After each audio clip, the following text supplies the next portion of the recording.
everyone, Danielle here for day 3 of our release week.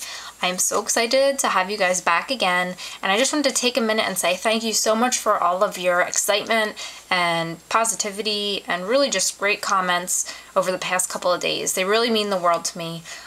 This is just a really big dream come true, and so I'm really excited that you all are loving the stamps as much as I do.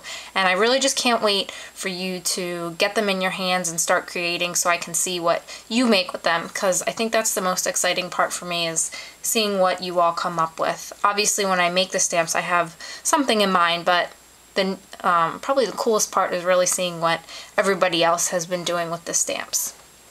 So enough of that. I'm going to get right into the stamps today, and just like before, I'm going to stamp them out for you on a 5.5 by 4 1/4 note card, just so you can get an idea of the size, how big and small the different stamps are. And yesterday we did Christmas, and today we're going to switch gears a little bit and we're going to go with Halloween. And the stamps that you're going to be looking at today is called Halloween Scene, and it's just that. It comes with all of the elements that you would need for any of your Halloween projects. So a house and a fence and a bunch of other really cool stuff that you could use for a scrapbook layout or card or whatever you're working on. The nice thing too is that some of the elements are pretty generic, so you don't necessarily have to use them for Halloween. You could use them year round. Oh, and I should mention this is a 4x6 set, so it's one of the larger ones, and I haven't talked about pricing yet, but the larger 4x6 sets, like this one and the Fresh Blooms and the Sweet Home, they're going to run $15, and the smaller one that's 3x4 like Hey Cookie, they're going to be $8. And all of that information is over on the store website, which is just neatandtangled.com, so you can actually head over there now and take a look at everything in the store. You can't purchase it yet, but you can look at pictures and read about a little bit about the company and see some frequently asked questions, things like that. So head over there and check it out. And I'm just going to get to stamping.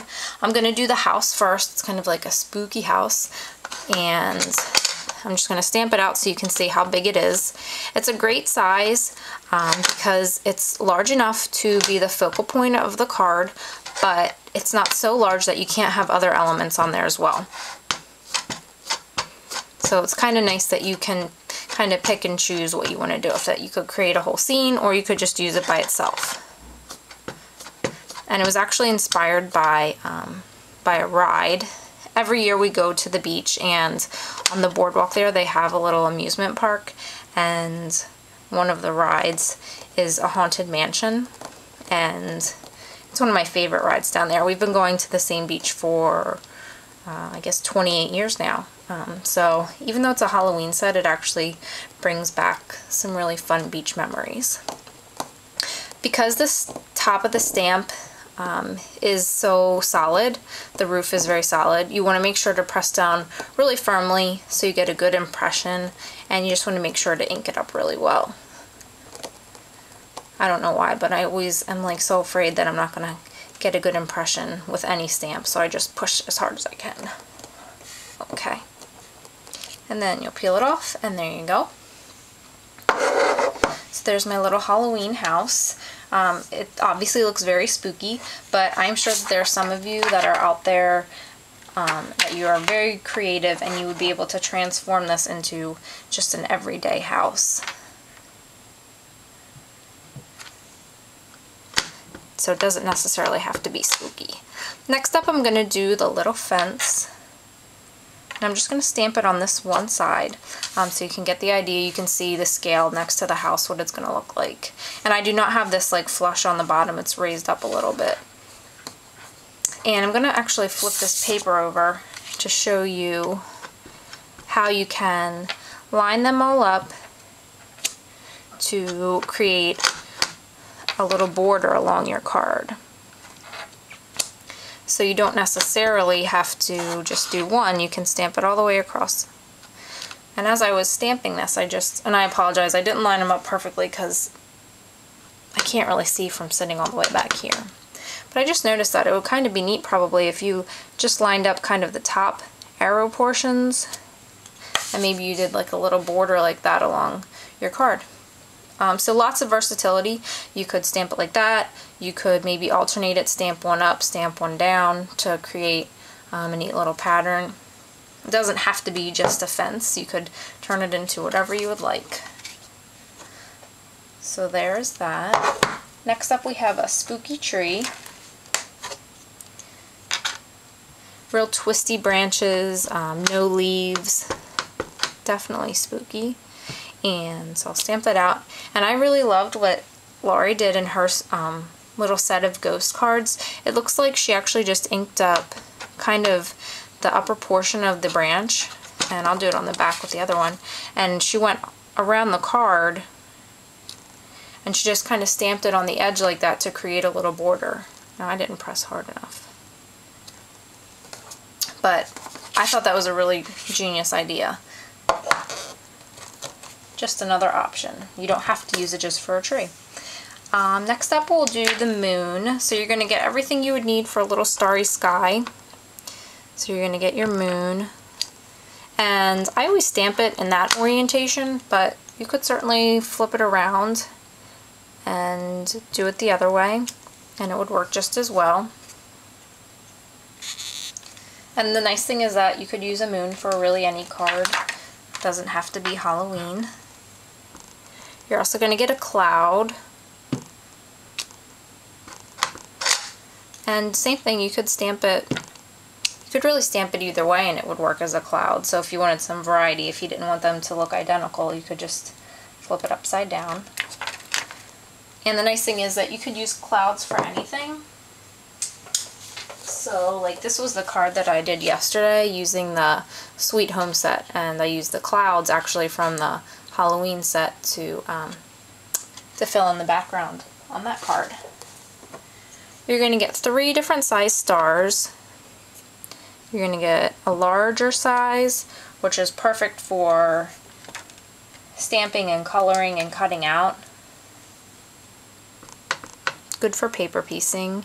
You're going to get one that's a medium size, which is still, you know, it's still definitely easy to cut that out and color it. And then you're going to get this itty bitty little one, which I don't know that I'm going to be paper piecing that little thing very much, but you certainly could if you wanted to.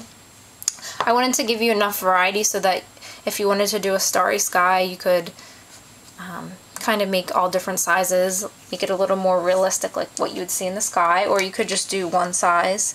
And I think the little one would be neat. You could stamp it a bunch kind of like randomly all over your card to get a nice starry background. Next up we have a little ghost.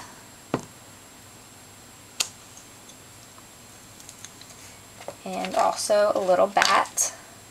And the nice thing about the ghost and the bat are that they're kind of the perfect size. They work well with the house. You can definitely put some bats up in your sky or have a little ghost, you know, floating by. But they're also large enough that they could stand alone on a card, where you could use a couple bats or a couple ghosts. You don't necessarily need to use them with the house. You can use them on their own. And the nice thing about the moon and the cloud and the stars is that you could use them for anything. There's a card, one of the projects below is really just like the sweetest card ever, and she used the moon and the clouds and the stars to make a totally non-Halloween card, which I thought was really creative. So it just goes to show that you don't necessarily have to use these for Halloween. I kind of didn't plan this out real well, so I'm actually going to stamp the sentiment on the back. But you're going to get 2 sentiments. This one says Happy Halloween, and it's a nice medium-sized sentiment. Sometimes for me, sentiment stamps are either too small or too big, but I think this one's kind of a nice in-between size. And then you're going to get a little boo. And Shari did a really cute card where she stamped the boo repeatedly and then embossed it to make a background for her little ghosts. But that's it. So you're going to get your 2 sentiments, Happy Halloween and Boo, and then you're going to get all these other fun elements: the house, the tree, your fence, ghost, a bat, and moon and some stars and a cloud. Everything you need for Halloween, or just an everyday stamp. There you go. Thank you so much for watching today, and thank you for stopping by again. Don't forget to comment to win. You can comment every day this week to enter to win the prizes. Today's giveaway is another stamp set of your choice. So come Friday when I announce the winners, if you do win, you can pick any of the 6 as your prize. If this is your first time stopping by, don't forget to go back to Monday's original post to enter to win our big giveaway, which is you're going to get a chance to win all 6 of the stamps from this release. And be sure to follow us along on Facebook and Twitter and Flickr, and I will see you guys tomorrow. Thanks so much.